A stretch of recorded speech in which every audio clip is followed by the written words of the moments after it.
నిన్నటి వరకు జనసేన టీడీపీ అలయన్స్తో వీళ్ళకి అధికారం రాబోతుంది అనేటువంటి కామెంట్లు జరిగాయి. గత వీడియోలో మీరు కూడా అలాగే చెప్పారు. ఈవెన్ బీజేపీతో కలిసి ముందుకెళ్తే మాత్రం బీజేపీ ఎవరినెత్తిన ఉంటే వాళ్ళ నెత్తిన చటగోపురం పెట్టుకున్నట్టే, ఆ పార్టీ కూడా భూస్థాపితం అయిపోయినట్టే అనేటువంటి కామెంట్లు గతంలో మన ఇంటర్వ్యూలో కాదు భూస్థాపితం అయినా సరే మీరు మరి వెరిఫై చేసుకోండి. అది 120 స్థానాలపై 110 స్థానాలు మినిమం పైకి వచ్చేటట్టు ఉన్నాయి. 121 రావచ్చేమో మైనస్. కానీ బీజేపీతో పెట్టుకుంటే మాత్రం దెబ్బతింటాయని చెప్పాను. ఇవాళ డెఫినెట్గా బీజేపీతో ఉద్యమ నేతృత్వం వేరు, విశ్లేషణ వేరు. ఆంధ్రప్రదేశ్కి నమ్మక ద్రోహం నయవంచం చేసిన ఉత్తర భారతీయ జనతా పార్టీని, దక్షిణాది వాళ్ళని నల్లగా ఉన్నాళ్ళని చెప్పి వాళ్ళు ఉన్నారు పార్టీ సిద్ధాంతకర్తలు, హిందీ రణాలు దేశం వదిలిదొప్పేయాలని మాట్లాడిన దుర్మార్గ కారణాల వల్ల రేవంత్ రెడ్డి గారు మాట్లాడితే తెలంగాణ హిందీని హేళన చేసిన ఆర్థిక శాఖ మందని చూసిన తర్వాత ఉత్తర భారతీయ జనతా పార్టీ అన్నాను. కానీ నేను చెప్తున్నాను ఇవాళ, అది నేను నా హక్కుల కోసం, మా తెలుగు జాతి హక్కులు, ఆంధ్రప్రదేశ్ హక్కుల కోసం, ఆత్మగౌరవం కోసం చేసే పోరాటం. నేను మాత్రం దాంట్లో రాజీ పడను. కానీ మీరు విశ్లేషణ అడగటం వేరే ఉంది. అంటే మీరు పరిస్థితి ఎలా ఉందని అడుగుతున్నారా? అవును సార్. ఆనెస్ట్గా చెప్పాలంటే మీడియా, అన్ని మీడియాలు, జగన్మోహన్ రెడ్డి గారు అటే బీజేపీ అంటే మరి చంద్రబాబు నాయుడు గారు అరెస్ట్ చేశారంటే అమిత్ షా గారికి తెలియకుండా అరెస్ట్ అయిందంటారా? శివుని ఆజ్ఞ లేదే చెప్పమని అనుకున్నాం కదా, చీమ నాకు కుట్టదని. కానీ ఒకసారి శివుని ఆజ్ఞ కూడా చీమకి సిగ్నల్ అందకపోవచ్చు, మిస్టేక్ అయి ఉండొచ్చు, చీమకి మధ్యమరిపోయి ఉండొచ్చు. కానీ అమిత్ షా గారు ఆజ్ఞ లేకుండా చంద్రబాబు నాయుడు గారిని స్టాల్వర్ట్ లీడర్ని అరెస్ట్ చేయడం కుదురుతుందండి? ఇన్ఫర్మేషన్ లేకుండా చేస్తారా? నేను అనుకుంటలేదు. అట్లాంటిది ఎంత అన్నీ చేయించిన తర్వాత ఇవాళ ప్రొఫెసర్ నాగేశ్వర గారు కూడా అన్నారు, ఇది ఈ అగ్రిమెంట్ ఏంటంటే రాయల్టీ ఫీజు అనమాట, ప్రొటెక్షన్ ఫీజు అంట సార్. ఆయన కూడా ఒక ఛానల్లో మాట్లాడారు. అదే ప్రొటెక్షన్. నేను అందరూ లేదండి, మీరు మా జోలికి రావద్దు. లాస్ట్ టైంలో ఎల్వి సుబ్రహ్మణ్యం గారు పెట్టి ఎరగదీసేనట్టు తిట్టారు కదా. ఎల్వి సుబ్రహ్మణ్యం గారు ఇప్పుడు మొత్తం చంద్రబాబు నాయుడు నవనాడులు కుంగింపజేసింది ఎల్వి సుబ్రహ్మణ్యం గారితో పెట్టి చేయించారు. నేను అనలేదు ఆ రోజు, అందరూ మాట్లాడారు. కనీసం కలెక్టర్ కాన్ఫరెన్స్ ఆ ఎల్వి సుబ్రహ్మణ్యం గారు ఎక్కడ ఉన్నారండి? ఇప్పుడు ఎవరి కోసం తిరుగుతున్నారండి? రమేష్ గారు, నిమ్మగడ్డ రమేష్ కుమార్ గారు మొత్తం జగన్మోహన్ రెడ్డి గారికి మారిపోయారు. చించేలాగా మొత్తం ఏకగ్రీవాలు చేశారని ఆరోపించింది ఎవరండి ఫస్ట్లో? తెలుగుదేశం పార్టీ కదా.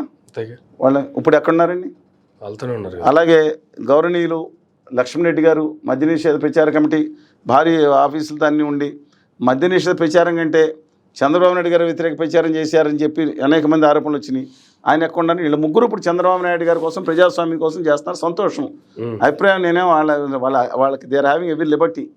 రేపు పొద్దున్న వీళ్ళు అనుకుంది ఉత్తర భారతీయ జనతా పార్టీ మరో ఎల్వి సుబ్రహ్మణ్యం గారి బదులు పివి సుబ్రహ్మణ్యం గారిని తీసుకొచ్చి జగన్ గారిని ఇలాగ ఆడించాలి అంటే ఏంటండి? ఇలా ఆడించే తోలుబొమ్మల ఆటలో తెలుగు జాతి భాగస్వామ్యం అవుతుంది అనుకుంటున్నారా? మళ్ళా చెప్తున్నాను, ఇవాళ చంద్రబాబు నాయుడు గారిని అరెస్ట్ చేసినప్పుడే ఖండిస్తా చెప్పాను. ఇవాళ చంద్రబాబు నాయుడు గారి పరిస్థితి అవుతుంది, రేపు జగన్మోహన్ రెడ్డి గారి పరిస్థితి, ఎల్లుండి పవన్ కళ్యాణ్ గారి పరిస్థితి. ఎవరైతే తలొగ్గి వాళ్ళ మోకాళ్ళ దగ్గర నిలబడి అక్కడ ఉండకపోతే, వాళ్ళు పారదాలు పట్టుకుపోతే, గుమా వ్యాపారులు చెప్పింది వినకపోతే, తెలుగు జాతి నాయకులందరూ ఇలా చేసి వీళ్ళని కుంగి కుసింపజేసి ఆ తర్వాత ఆ భూస్థాపితం చేసి ఆ భూస్థాపితంలోంచి ఆ పుష్పాలను పూజించడానికి చూస్తారు గుమా వ్యాపారులు అని చెప్పాను.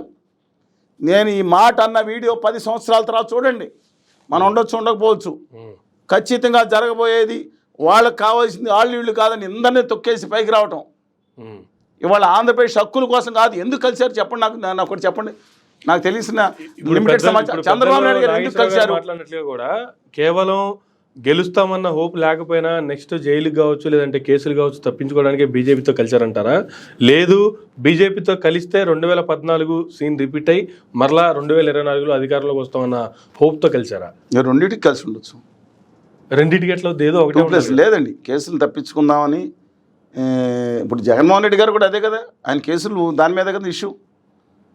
ఇవాళ ఒకటి చెప్తున్నానండి, నేను ఇప్పుడు ఏ పార్టీ బీజేపీతో కలిసి నాకు అభ్యంతరం లేదు. ఎందుకంటే కళ్యాణ్ బాబు గారు ఒకప్పుడు ప్రజారాజ్యం ఉన్నారు, తర్వాత కాంగ్రెస్కి వెళ్ళారు, తర్వాత బీజేపీతో తెలుగుదేశంతో కలిశారు, తర్వాత కమ్యూనిస్ట్ పార్టీతో కలిసి ఉద్యమంలో పాల్గొన్నారు, తర్వాత బహుజన సమాజ్ పార్టీతో కూడా కలిసి పనిచేశారు, మళ్ళీ ఈ పార్టీలోకి వచ్చారు. తప్పలేదు. ఏ పార్టీతో పొత్తు పెట్టుకున్నా, ఈవెన్ డిఎంకే పార్టీతో పొత్తు పెట్టుకున్నా, సిక్కిం సంగ్రామ పరిషత్ పెట్టుకున్నా నాకు అబ్జెక్షన్ లేదు. ఢిల్లీలో ఉత్తర భారతీయ జనతా పార్టీతో కలిసినా నాకు అబ్జెక్షన్ లేదు. ఈ రెండు పార్టీలు ఏం చేయాలి? ముందు ప్రత్యక్షంగా కలిసినప్పుడు ఆంధ్రప్రదేశ్ విభజన హామీలు లేదా హోదా, విశాఖ ఉక్కు మీద నిర్ణయం ప్రకటన చేసి కలవాలి. ఇంకా కొంతమంది ఎన్టీ రామారావు గారికి భారతరత్న వాటి వాళ్ళకి ఇచ్చారు, లంచం గొప్ప నాయకులు ఇవ్వాల్సిన వాళ్ళకి ఎప్పుడూ ఇవ్వాలి. ఢిల్లీకి రమ్మన్నారు అని ఢిల్లీకి వెళ్ళిన తర్వాత కూడా రాష్ట్రం అంతా దేశం అంతా జాగారాలు చేశారండి. శివరాత్రి జాగారాలు అపాయింట్మెంట్ కూడా ఇవ్వలేదు. కానీ పవన్ కళ్యాణ్ చంద్రబాబు వీళ్ళ అపాయింట్మెంట్ కోసం జాగారం చేసినటువంటి పరిస్థితి నెల రోజులు జరుగుతుంది. మీరు ఆశ్చర్య గారు వెళ్ళమాడతాను. మొదట అపాయింట్మెంట్ అయిన తర్వాత నెల రోజు వెయిట్ చేసి విసిగి కూడా హైదరాబాద్ లో వెయిట్ చేశారు. ఎప్పుడైతే రమ్మన్నారో ఢిల్లీకి వెళ్ళారు. కానీ ఢిల్లీకి వెళ్ళిన తర్వాత కూడా దాదాపుగా 3 రోజులు వెయిట్ చేయాల్సినటువంటి పరిస్థితి. ఇటువంటి పరిస్థితుల్లో ఇంకా ప్రత్యేక హోదా గురించో లేదంటే స్టీల్ ప్లాంట్ గురించో రైల్వే జోన్ గురించో అసలు వీటి గురించి మాట్లాడే పరిస్థితి ఉంటుందంటారా? నాకున్న సమాచారం అయితే 3 రోజులు వెయిట్ చేయించుకొని 3 నిమిషాలు మాట్లాడి మేము చూసుకుంటాం మీరు వెళ్ళిపోండి అని చెప్పినట్టు నాకున్న సమాచారం. మీరేం చెప్తారు? అంత టెక్నికల్ సిగ్నల్స్ మిగతా సాంకేతిక సిగ్నల్స్ అందలేదు కానండి. నాకు బాధగా ఉంది ఏంటంటే వాళ్ళు ఏం చేసినా కనీసం కండిషన్ అన్నా పెట్టుంటే బాగుండేదండి. నేను పొత్తులు ఎవరన్నా అధికారులు రావండి, మంచి వాళ్ళని ఎన్నుకోమని కోరుకుంటా. కానీ అవతరాన్ని దింపడానికే ధ్యేయం అంటే ఇంక రాష్ట్రం ఇదేనా? రాష్ట్రం నాశనం అయిపోయింది. నాశనం కొంతమంది మాట్లాడుతూ ఉన్నారు. డెఫినెట్గా జగన్మోహన్ రెడ్డి గారి విషయంలో నిజంగా ఆయన నవరత్నాలు అమలు చేసుకుని దశమరత్నం జాడ్ చేసుకుని ఆయన పని ఆయన చేసుకుంటే 15 సంవత్సరాలు కదిపే ప్రశ్న ఉండేదంటారు చాలామంది విశ్లేషకులు. ఇవాళ ఆయన కక్షాదింపు మీద మిగతా వాటి మీద పెట్టారు కాబట్టి వ్యతిరేకత, అభివృద్ధి కార్యక్రమాల మీద దృష్టి ఎక్కువ పెట్టలేదు, సంక్షేమ కార్యక్రమాలు పెట్టినట్టు అనేది ఒకటి ఉంది. అలాగే కక్షాదింపు కార్యక్రమాలు ఉన్నాయి. కానీ వీళ్ళ మొదటి ప్రాధాన్యత ఏంటండి?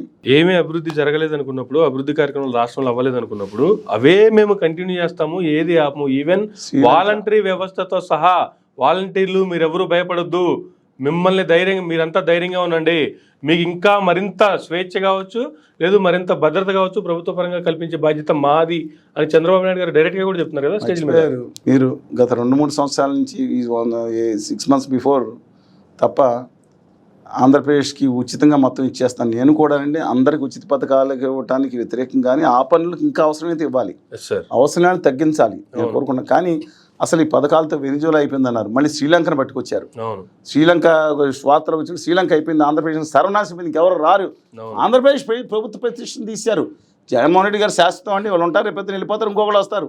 ప్రభుత్వ ప్రతిష్టను నాశనం చేస్తే తర్వాత ఫ్యూచర్లో వచ్చేవాళ్ళు కూడా రారు. ఇది ఆలోచన లేదు, సోయలేదు. కొత్తగా వెనిజులాని పట్టుకొచ్చారు, లంబా చోట ఆర్టికల్స్ రాశారు, వెనిజులా అయిపోయింది, ఇంత పథకాలు ఇస్తాను. ఇప్పుడు దానికి ఆయన అమ్మఒడికి ఇస్తాం కష్టం అన్నారు, 13,000 15,000 కట్ చేసి ఏడాది 1,000 2,000 కట్ చేశారు. ఇప్పుడు 15,000 ఒక మనిషికి కాకుండా 4 ఇస్తామని చెప్పారు. మేము చూసుకుంటాం చెప్తున్నారు. వెనిజులాకి మరి ఎన్ని రెట్లు అవుతుందండి? అది కూడా కాకుండా ఇంకో కళ్యాణ్ బాబు గారు అన్నారు కొన్ని విషయాల్లో 1 రెట్లండి 10 రెట్లు ఇస్తామన్నారు, మేము కొనసాగిస్తామన్నారు. నాకు అర్థం కావట్లేదు, మరి అప్పుడు వెనిజులా కన్నా ఎన్ని రెట్లు అవ్వాలండి?